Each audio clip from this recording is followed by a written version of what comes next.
আজকে আমাদের পড়ার বিষয় হচ্ছে বিশ্বশিল্পের ইতিহাস 2 গথিক শিল্পকলা। তাহলে এটা কিন্তু টোটালি কমপ্লিট হবে। শুধু বাদ থাকবে হচ্ছে দেশ বিদেশের বিভিন্ন শিল্প শিল্পকর্মের 2 কি 3টা অধ্যায় আমাদের শুধু বাকি থাকলো। তাছাড়া কিন্তু মোটামুটি শেষের পথে যাচ্ছে।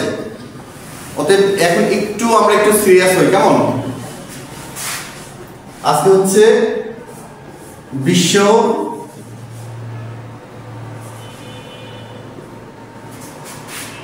এটা হচ্ছে বিশ্ব শিল্পের ইতিহাস।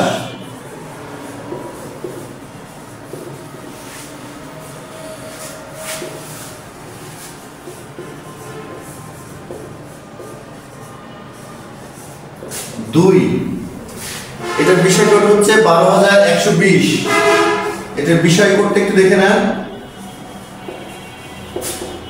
বিষয় কোড 12120। এই হচ্ছে আজকের আমাদের আলোচ্য সূচি।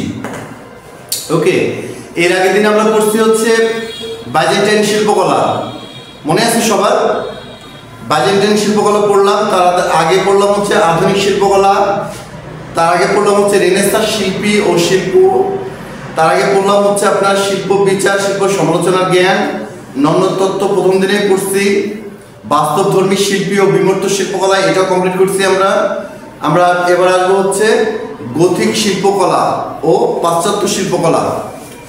দেখেন যে আমাদের 12120 যে বিশ্বশিল্পের ইতিহাস 2, এগুলোর মধ্যে যে সংক্ষিপ্ত প্রশ্নগুলো আছে, যেগুলো আমাদের আলোচ্য সূচি বা আমরা যেগুলো হচ্ছে শর্ট আকারে পাবো, এবং 1-2 মার্ক 3 মার্ক 5 মার্কের জন্য যে প্রশ্নগুলো আসে সেটা আমরা একটু দেখি, কেমন? দেখেন যে নান্দনিক শিল্প কি। নন্দন থেকে নান্দনিক শব্দের উদ্ভব। নন্দন শব্দটি সুন্দর অর্থে ব্যবহৃত হয়।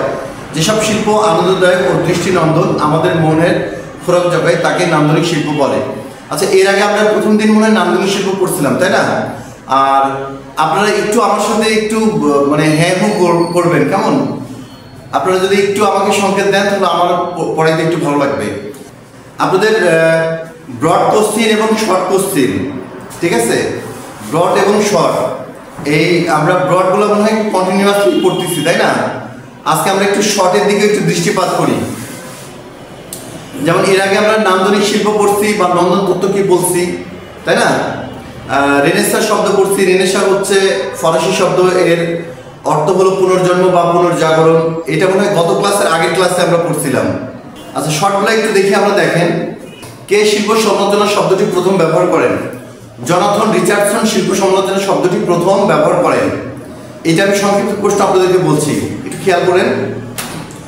জনাথন রিচার্ডসন শিল্প সমালোচনা শব্দটি প্রথম ব্যবহার করেন। আধুনিক শিল্পকলার সময় কত? আধুনিক শিল্পকলার সময় হচ্ছে 1860 থেকে 1970 সালের মধ্যকার সময় বোঝানো হয়। মানে 1860 হচ্ছে আপনার ব্রিটিশরা যখন, বিশেষ করে ইংল্যান্ড, ব্রিটিশরা যখন হচ্ছে যে এই যে আধুনিক শিল্পকলার আগে যখন রেনেসাঁ শুরু হয়, রেনেসাঁ শুরু হয় হচ্ছে 1400 সালের মাঝামাঝি দিক থেকে। 1400 সালের মাঝামাঝি দিক থেকে যখন রেনেসাঁ শুরু হয়, তখন আধুনিক শিল্পকলার যে সময়কালটা এর মধ্যে কাউন্ট হতে শুরু হয় 1860 থেকে, কেমন? যদি আমরা রেনেসাঁ বলি, রেনেসাঁর সময়কাল হচ্ছে 1400 সালের পর। এই তথ্যগুলো আমরা একটু মনে রাখবো, হ্যাঁ, পর থেকে। আচ্ছা, আধুনিক হচ্ছে, এটা ছোট ছোট আকারে আপনারা একটু লিখে দিতে পারেন। আধুনিক হচ্ছে 1860 থেকে 1970 পর্যন্ত ধরা হয়। ওকে, তার মানে এখানে আমরা বলতে পারি 1800 সালের পর থেকে আধুনিক শিল্পকলার যে বিস্তৃত সেটা হচ্ছে লাভ করে, কেমন? আচ্ছা, বাইজেন্টাইন শিল্পকলার, বাইজেন্টাইন সভ্যতার সময়কাল হচ্ছে, বাইজেন্টাইন হচ্ছে 320 থেকে 1400 খ্রিস্টাব্দ। ওকে,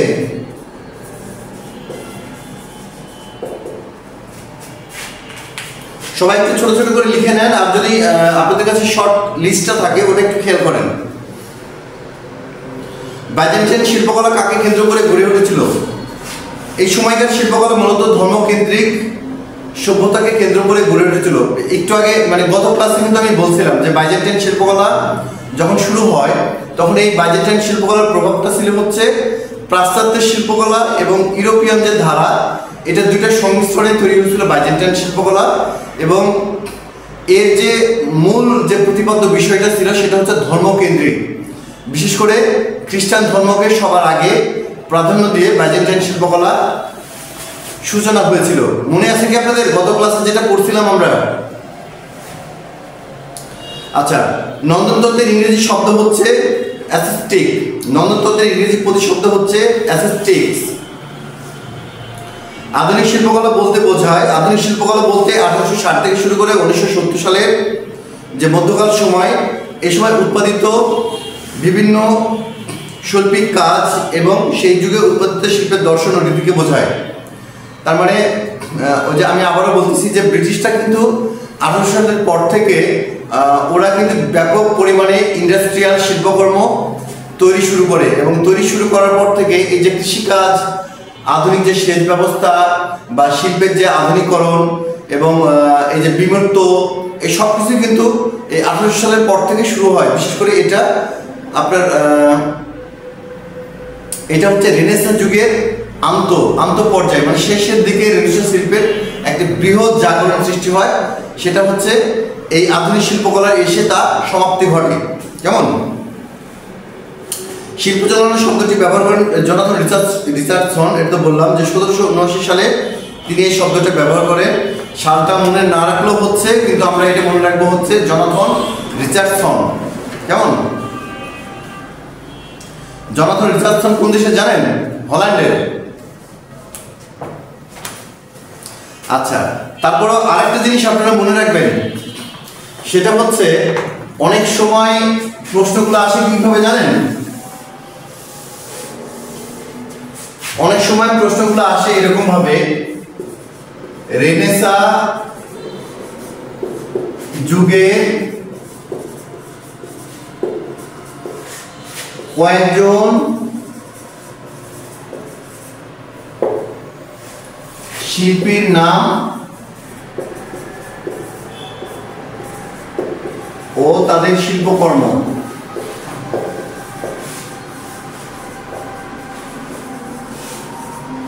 ঠিক আছে? এই জিনিসগুলো আমাদেরকে সবসময় জন্য মনে রাখতে হবে। রেনেসাঁ যুগের কয়েকজন শিল্পীর নাম কি আপনাদের মনে আছে? বলতে পারবেন? রেনেসাঁ যুগের শিল্পীদের কয়েকজন শিল্পীর নাম এবং তাদের শিল্পকর্ম নিয়ে আমাদের যে ছোটখাটো বিষয়গুলো মনে রাখতে হবে, সেটা খুব গুরুত্বপূর্ণ। এর মধ্যে কিন্তু হচ্ছে আপনার এই যে পল গগা আছে, পল সেজান আছে, ঠিক আছে? এই যেমন এই যে এখানে লেখা আছে হচ্ছে ম্যাডোনা ও শিশু। তারপরে আরেকটা আছে সিঁড়িতে ম্যাডোনা ও ম্যাডোনা শিশু। এগুলো হচ্ছে রেনেসাঁ যুগের বিভিন্ন শিল্পী এবং তাদের শিল্পকর্ম। আচ্ছা, তারপরে হচ্ছে দেখেন তাদের তন্দ্র শিল্পকর্মটি কার? তাদের তন্দ্র শিল্পকর্মটি হচ্ছে মিকেলাঞ্জেলোর। এস এম সুলতানের শিল্পকর্ম গুলো আলোচনা করো। এস এম সুলতানের শিল্পকর্মগুলো আলোচনা করো। শেখ মোহাম্মদ, যিনি এস এম সুলতান নামে বেশ পরিচিত, তিনি ছিলেন একজন বাংলাদেশের প্রখ্যাত চিত্রশিল্পী। আচ্ছা, এস এম সুলতানের কিন্তু ছদ্মনাম বা ওর যে মূল নাম সেটা হচ্ছে শেখ মোহাম্মদ।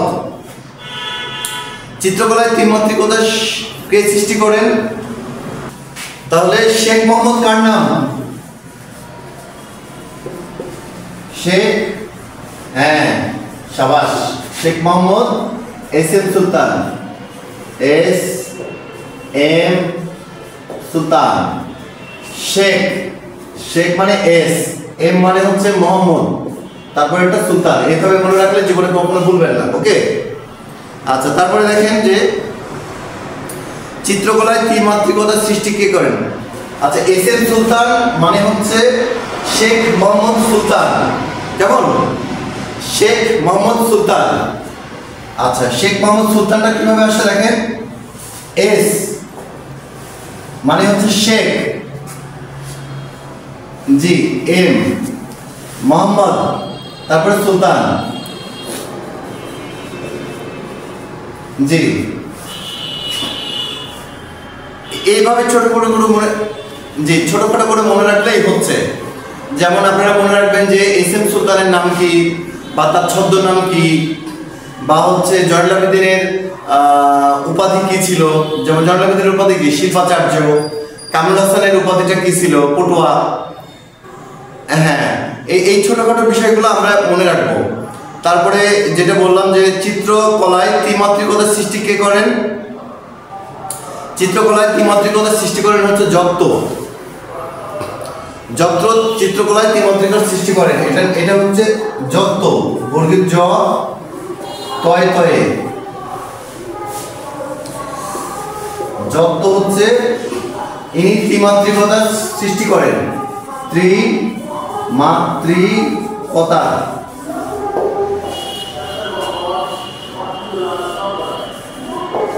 এই ছোটখাটো জিনিসগুলো আমরা একটু মনে রাখার চেষ্টা করব, কেমন?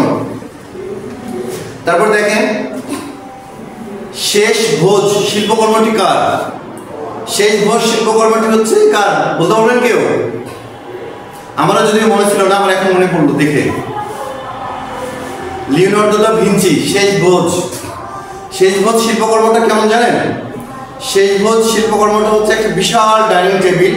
মানে আগেকার ডাইনিং টেবিলগুলো ছিল অনেক লম্বা টাইপের, মানে রাজপ্রাসাদের যে ডাইনিং টেবিলগুলো হয়, যেখানে রাজ কর্মচারীরা থাকতো না, সেখানে বিভিন্ন রাজ্যের উচ্চ পদস্থ যে ব্যক্তিবর্গ এবং যে রাজ্যে বেড়াতে আসবে সেই রাজ্যের রাজা বা প্রিন্স, মানে রাজকুমার, এবং অন্যান্য যারা থাকবেন উচ্চ পদস্থ যে কর্মকর্তাগুলো, তাদেরকে নিয়ে এই লিওনার্দো দা ভিঞ্চির এই শিল্পকর্মটির নাম হচ্ছে শেষ ভোজ। কেমন? মিকেলাঞ্জেলোর প্রথম উল্লেখযোগ্য কীর্তি কোনটি? আচ্ছা, মিকেলাঞ্জেলোর প্রথম উল্লেখযোগ্য সৃষ্টি হচ্ছে সিঁড়িতে ম্যাডোনা। একটু আগে একটা বললাম আমি যে রেনেসাঁ যুগের দুইটা শিল্পকর্ম আছে, সেটা হচ্ছে একটা সিঁড়িতে ম্যাডোনা আর একটা হচ্ছে ম্যাডোনা শিশু। ওকে, একটি হচ্ছে ম্যাডোনা সিঁড়িতে ম্যাডোনা, অন্যটি হচ্ছে ম্যাডোনা শিশু। তো এই শিল্পীর নাম হচ্ছে মিকেলেঞ্জেলো।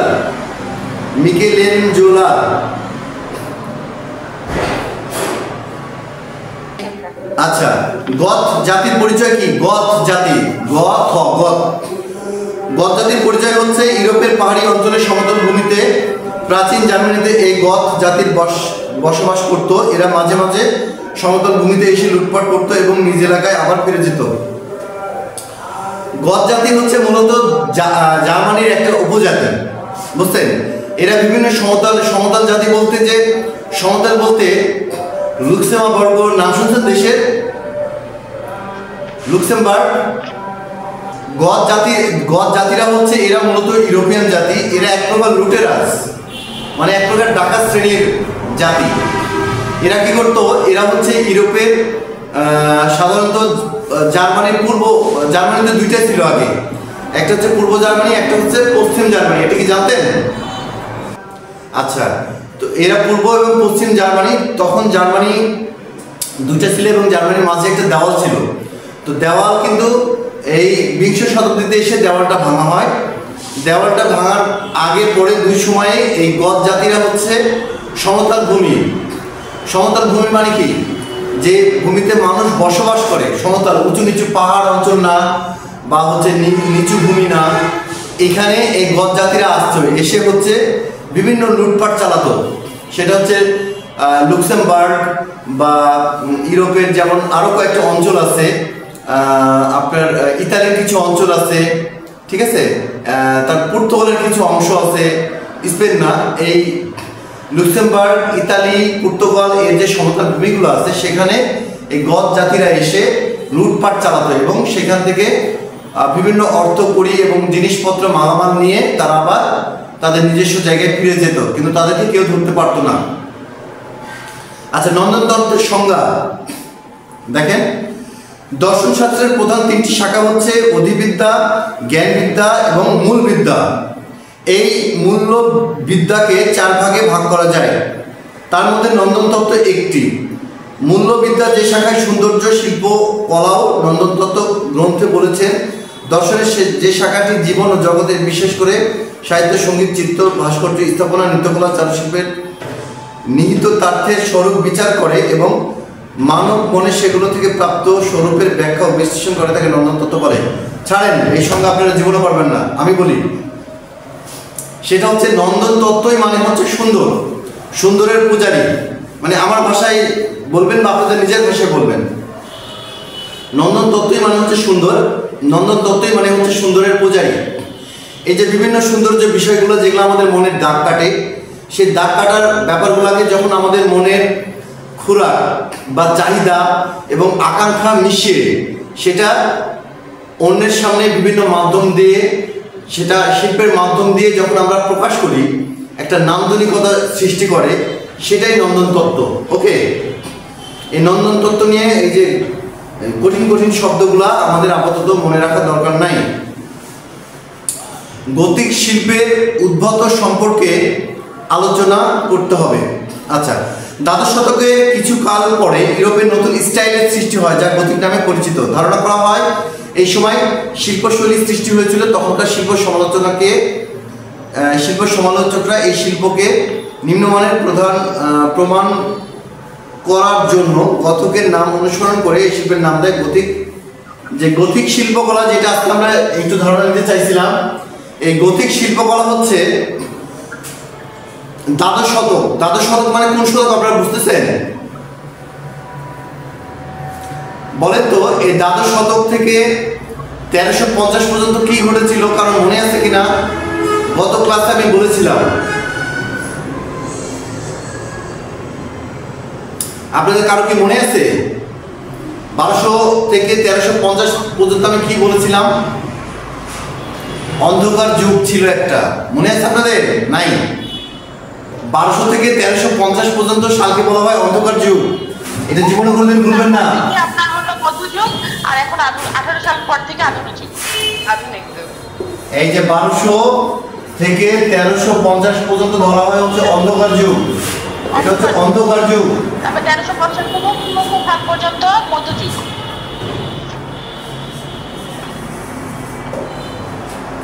অন্ধকার যুগ। দেখেন, দ্বাদশ শতকের কিছুকাল পরে ইউরোপের নতুন যে শিল্পধারা সৃষ্টি হয় তার নাম হচ্ছে গথিক। গথিক গথিক শিল্পকলা। গথিক শিল্পকলা, এই অন্ধকার যুগটা কিন্তু মূলত শুরু হয়েছে কোথায় জানেন? আমাদের এই পাশ্চাত্যে বলতে যে আমাদের এই যে উপমহাদেশীয় যে কালচার, মধ্য আপনার যে আরব মহাদেশ বা আরব মানে উপমহাদেশ যে ইয়াগুলা, দেশগুলো, কান্ট্রিগুলো, সাবকন্টিনেন্টগুলো আছে, সাবকন্টিনেন্ট বলা হয় আমাদের উপমহাদেশকে। আর আপনার যে মধ্যপ্রাচ্যকে বলা হয়, আপনার যে মেসোপটেমিয়া পড়ছি না আমরা, মেসোপটেমিয়া, মিশর, এগুলো হচ্ছে তখন এই যে মধ্যপ্রাচ্যের। তো এই গথিক শিল্পকলা এটির সাথে সম্পৃক্ত। এই গথিক শিল্পকলার যে ধারাটা ছিল সেটা হচ্ছে 1200 সালের পর থেকে শুরু হয়, কিন্তু এই 1200 সালের পর থেকে কিন্তু অন্ধকার যুগও শুরু হয়। তো যারা শিল্প সমালোচক আছে তারা কি করলো, এই গথিক শিল্পকলাকে যে তার শিল্পের রীতি এবং অন্যান্য যে ধারা, একটু দেখে নিই তাহলে বুঝতে পারবো। এই অন্যান্য যে ধারা, এই শিল্পকলার ধারাকে তারা কি করলো, খুব নিম্নমানের হিসেবে প্রমাণ করার চেষ্টা করলো, ঠিক আছে? এবং নিম্নমানের ভাবে প্রমাণ করার চেষ্টা করে সেই অনুসারে এর নাম দেওয়া হয় গথিক শিল্পকলা। মানে পথটাকে রোধ করে দেয়। গতি যেটা ছিল, গতিকটা আর হয়নি, গতিকটা না হয়ে গথিক হয়ে গেছে, তার মানে এটি স্তিমিত হয়ে গেছে, থেমে গেছে। তো এই সময়কার যে শিল্পকলাগুলো হয়েছে সেটাকে বলা হচ্ছে গথিক শিল্পকলা। যে সময় হচ্ছে শিল্প সমালোচকরা এটাকে মানে নিম্নমানের হিসেবে প্রমাণ করে এবং পরবর্তীতে সেটা গথিক শিল্প নামে পরিচিত। এখন গথিক শিল্পকলা যদি আসে, প্রাথমিকভাবে এক কথায় লিখবেন যে 1200 সালের পর থেকে মোটামুটি হচ্ছে যে ইউরোপের যে নতুন একটা স্টাইল তৈরি হয়, যে স্টাইলের শিল্পরীতি মানে আরম্ভ শুরু করে অনেক শিল্পীরা, তখন এই ধারার নাম দেওয়া হয় হচ্ছে গথিক শিল্পকলা। কিন্তু সমালোচক মানে ধরেন যে আপনি প্রধান দল, আপনি দেশ চালাচ্ছেন, এখন আপনি দেশ চালাচ্ছেন আপনি আমার মতন করে, কিন্তু আমি যদি আপনার সমালোচনা না করি তাহলে কি হবে জানেন? আপনি ভুলগুলাকে ভুলভাবে সঠিকভাবে মানুষের সামনে উপস্থাপন করবেন, ভুলগুলা কখনোই মানুষের সামনে সঠিকভাবে আসবে না। ওকে, এই জন্যে যে কোনো শিল্পের আপনারা যদি একটা ছবি আঁকেন, সেই ছবি ভালো মন্দ দুটোই থাকতে হয়। যদি আপনার খারাপ মানে ভুলগুলো যদি আমি না ধরিয়ে দেই, তাহলে ভুলগুলোকে আপনি সঠিকভাবে অনুধাবন করবেন এবং সঠিক বলেই সেটাকে গণ্য করবেন। সেই ক্ষেত্রে কি হলো যে এই ইউরোপের এই ধারাকে যারা শিল্প সমালোচক আছে, যারা সমালোচনা করেন, তারা বললো যে এই সময়কার শিল্পকলা হচ্ছে খুবই নিম্নমানের, যার কোনো নির্দিষ্ট বেস খুঁজে পাওয়া যায় না। এই জন্য এই ধারাকে বলা হচ্ছে গথিক শিল্পকলা। মনে থাকবে?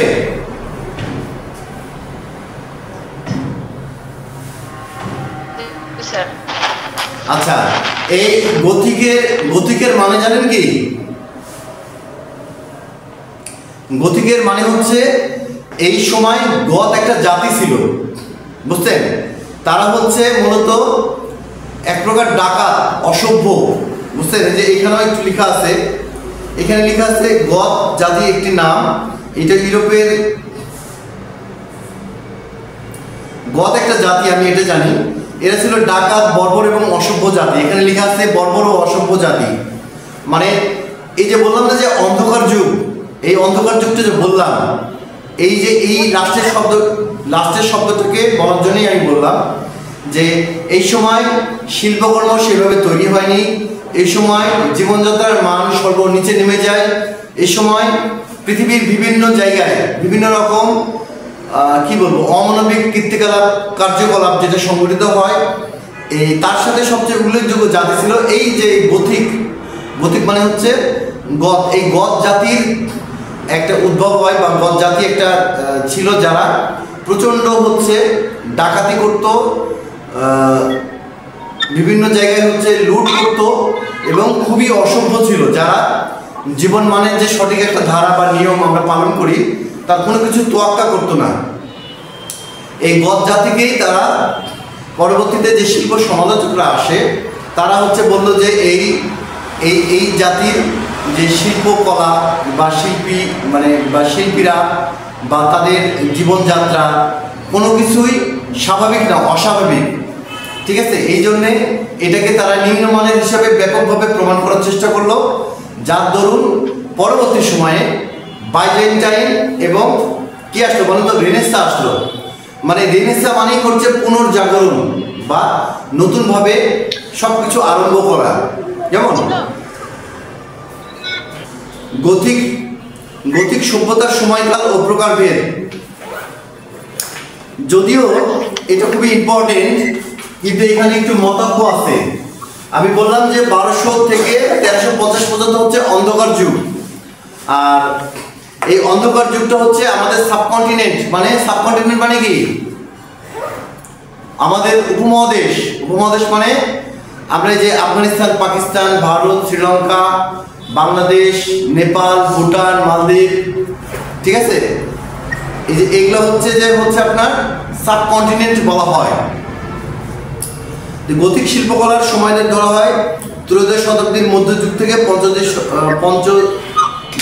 শতাব্দী পর্যন্ত। গথিক সময়কালকে 3 ভাগে ভাগ করা যায়। এখানে একটা জিনিস দেখেন, এখানে খুব ইম্পর্টেন্ট একটা প্রশ্ন আমি পাইছি, সেটা হচ্ছে গথিক সভ্যতার সময়কাল। গথিক সভ্যতার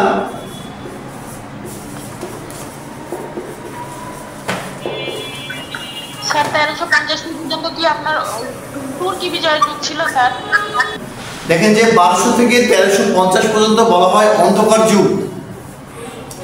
এই অন্ধকার যুগের সময় পৃথিবীর ম্যাক্সিমাম জায়গাতে কোনো সভ্যতা বা কোনো শিল্পকর্ম বা কোনো জাতি পরিপূর্ণভাবে নিজেদেরকে প্রকাশ করতে পারেনি। গথিক সভ্যতার সময়কাল হচ্ছে একটা হচ্ছে আর্লি গথিক, একটা হচ্ছে আর্লি গথিক, একটা হচ্ছে হাই গথিক, একটা হচ্ছে লেট গথিক। আর্লি মানে কি তাড়াতাড়ি না, একটা হাই আর লেট হচ্ছে দেরি, তাড়াতাড়ি বেড়ে ওঠে না। 1140 থেকে 1194, 1140 থেকে 1194 বাংলাদেশ লিখলাম। আর একটি হচ্ছে 1194 থেকে 1300, 1194 থেকে 1300, আরেকটি হচ্ছে 1300 থেকে 1500। আচ্ছা, মূলত হচ্ছে এটাই,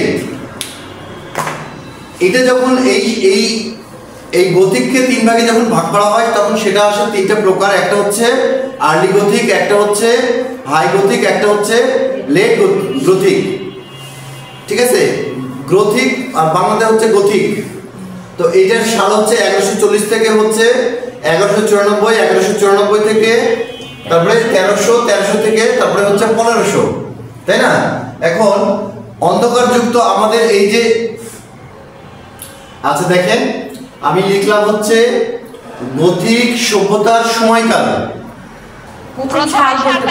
প্রথম সালটা হচ্ছে 1140 থেকে 1194,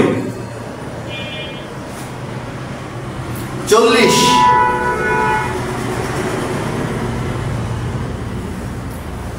94, তারপর একটা 1194 থেকে 1300,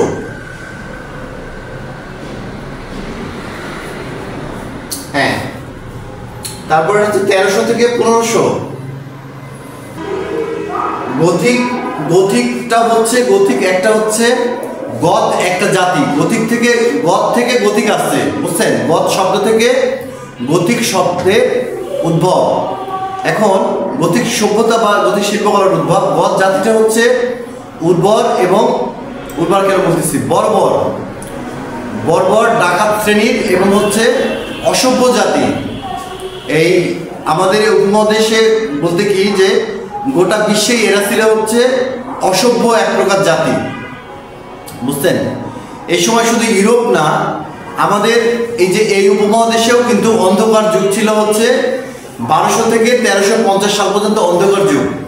এই অন্ধকার যুগের মধ্যেও ইউরোপে তখন অন্ধকার যুগ তো না, তখন ওদের ছিল হচ্ছে গথ জাতির এই যে বর্বর ইতিহাস।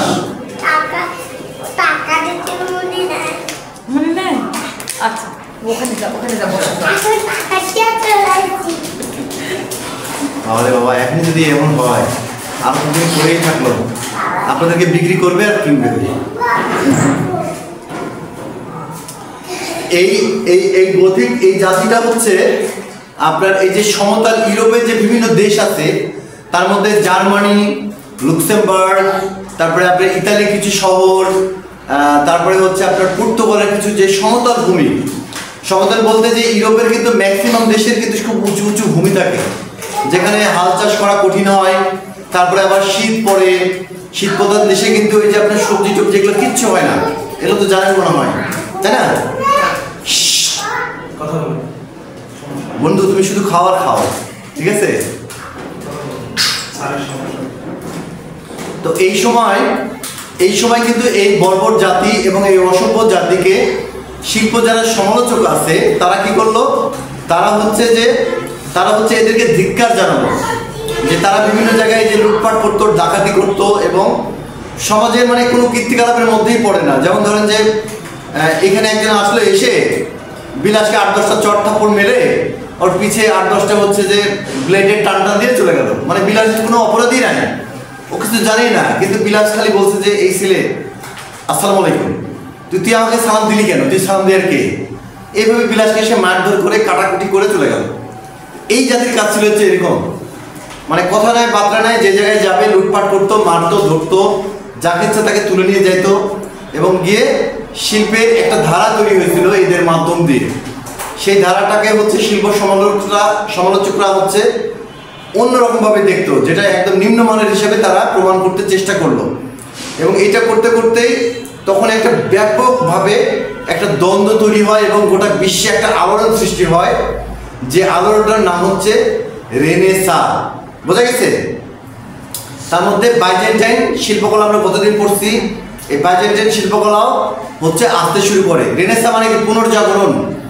এই যে এত কিছু ঘটনা ঘটলো না, এইসবের পরেই তখন দেখলো গোটা বিশ্বে একটা পরিবর্তন দরকার। গোটা বিশ্বে যদি পরিবর্তন না হয় তাহলে লুটপাট হতে হতে কিছু শ্রেণী অনেক উঁচুতে উঠবে আর সব শ্রেণী হচ্ছে গরিব হয়ে যাবে। তখন এই যে জাগরণটা শুরু হয়, এই জাগরণ শুরু হতে হতে হতে হতে হতে কি হলো, রেনেসাঁ শুরু হতে হতে হতে আধুনিক যুগ চলে আসলো এবং আস্তে আস্তে এই যে ইন্ডাস্ট্রিয়াল শিল্পকর্ম, সাহিত্য, বিজ্ঞান সবকিছুরই ব্যাপকভাবে চর্চা শুরু হয়ে বর্তমান যুগে আমরা পদার্পণ করেছি। কিন্তু এই যে অন্ধকার যুগ, এই যে গথিক, এগুলোকে ব্যাপক আকারে দমন করেই আমরা এই পথে আসছি। এই গথিক সময়কালটা হচ্ছে তিনটা ধরা হয়, তিন ভাগে ভাগ করা হয়।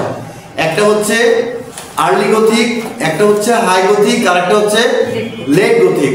আর্লি গথিকটা হচ্ছে 1140 থেকে 1194, হাই গথিক হচ্ছে 1194 থেকে 1300, আর লেট গথিক হচ্ছে 1300 থেকে 1500 সাল পর্যন্ত ধরা হয়। কিন্তু আমাদের রেনেসাঁ শুরু হয়েছিল বা আপনার যে আরম্ভটা হয়েছিল, এই যে বাইজেন্টাইন আরম্ভ হয়েছিল, সেটা হচ্ছে রেনেসাঁটা হয়েছিল মূলত শুরু হয়েছিল 1460 সালের পর থেকে।